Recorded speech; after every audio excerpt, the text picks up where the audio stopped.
My name is William Glenn. I'm going to be reading 3 poems, 2 from my recently published chapbook, A Brief Guide to American Poetry, and 1 newer, shorter piece. A Brief Guide to American Poetry. The doorknob is not a part of the floor show. The floor show, while still engaged in a peripheral attempt at cultural revolution, has been downgraded to a niche market. There is now a cable channel selling facsimiles of the first edition icebox. If you visit the website, you can make the virtual poet recite in Yiddish, or set herself on fire in the lobby of corporate headquarters. The beaches are nice, but sewage is a problem after heavy rain. Members of the Academy have installed an interactive guillotine for those who want to ask questions. When you enter the Hall of Mirrors, please remember to extinguish your signal flares. Post-war poets can be divided into 2 camps, the horseradish eaters and the smoke detectors. Class distinction is muted inasmuch as class as a concept has been transformed into a porcelain poodle. Cultural politics play an increasingly important role, generally that of the sexy bureaucrat in the musical version of No Exit. Sexual orientation is often confused and frequently alone on a Saturday night. There has been much discussion among the thesis committee about which war is actually being referred to in the term post-war. The doorknobs are largely symbolic. The organic zeitgeist you left rotting in the shoebox has been analyzed and deleted. Women outnumber men in most areas, except, of course, in upper management. If you don't know the secret handshake, don't worry. They weren't going to let you into the club anyway.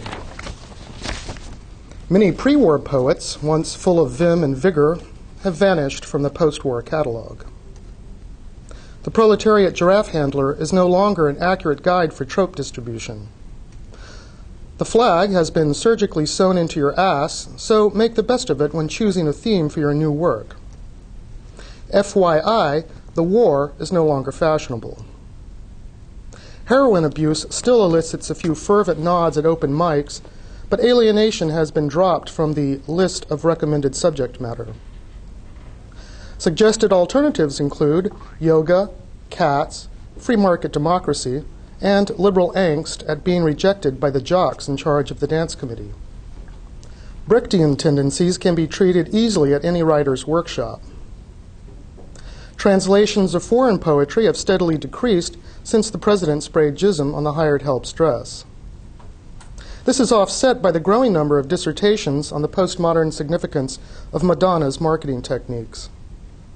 Suicide is still an option, though it's lost some of its luster after that Sylvia Plath movie.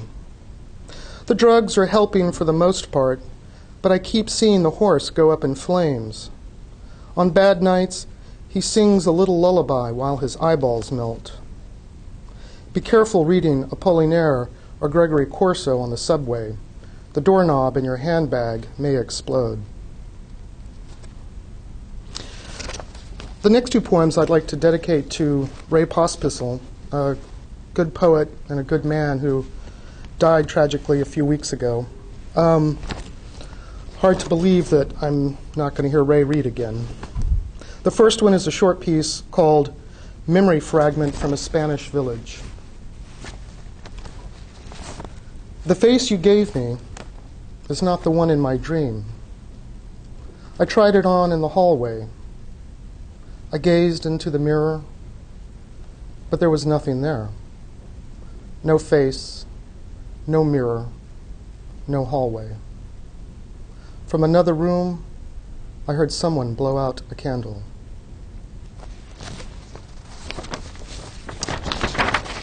The last poem is called Tigermouth Blues, in which Henry dreams of the fire that burned Django Reinhardt's left hand. The flames are as high and wide as a gypsy caravan, and they whisper to Henry, but he can't understand the words. Something about blood types, Paris, and roasted leg of lamb on a mango couscous. Everything in this room is elliptical. A small green table, a blue ceramic bowl brimming with fish soup, the fish heads singing, "Dinah, is there anyone finer in the state of Carolina?" The blind undertaker sits cross-legged in a corner in a wicker chair, his ears burning. Marcel walks in with a butterfly net and a bouquet of bloody thumbs, the rash on his face in the shape of Idaho. My ankles hurt. The swelling grows and recedes in time with the music. But I don't understand this music. Henry says, I'm not supposed to be in his dream, he's supposed to be in mine. A blue jay slams into a plate glass window and drops down into the hedge. When he was a child, Henry believed the floor of St. Ignatius Catholic Church was made of lava. So he started climbing from pew to pew towards the door. His French grandmother screaming at him in some mysterious Alsace-Lorraine dialect. The Beatles singing Day Tripper on the jukebox at O'Reilly's pub as Henry remembers his grandmama. But here, in the tuberculosis sanatorium of his nightmare, we are still waiting for some kind of sign. Are we really alive? Does the dream grant us dispensation? Are the dancers at the Hot Club de France bathed in blue milk and pearls? Have the celluloid flowers any significance beyond that of their own existence? A tuba plays the violin with its eyes and laughs like Stefan Grappelli. The nightlight shimmies under the orange carpet. Our bed is full of soba noodles, but Lorena doesn't like the flavor. They taste like an aftertaste, she says. Henry closes his eyes and shakes his head rapidly back and forth, frothing at the mouth. The heat waves still rising off the tarmac. The airplane growing larger and larger in the 98th floor window. What is a dream made of, and where does it come from? Everything in this place hints at something else, but the roads lead nowhere. Henry crossing over the Brooklyn Bridge in a blackout. My hands are no longer my own, he sings, and the fish heads giggle. Any moment now, the iPod will explode into cherry blossoms.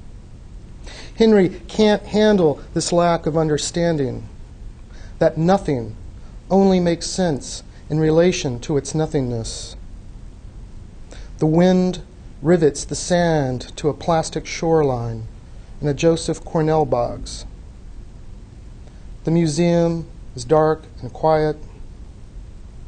In the deepening shadow of Henry's dream, mirror water seeping out of limestone.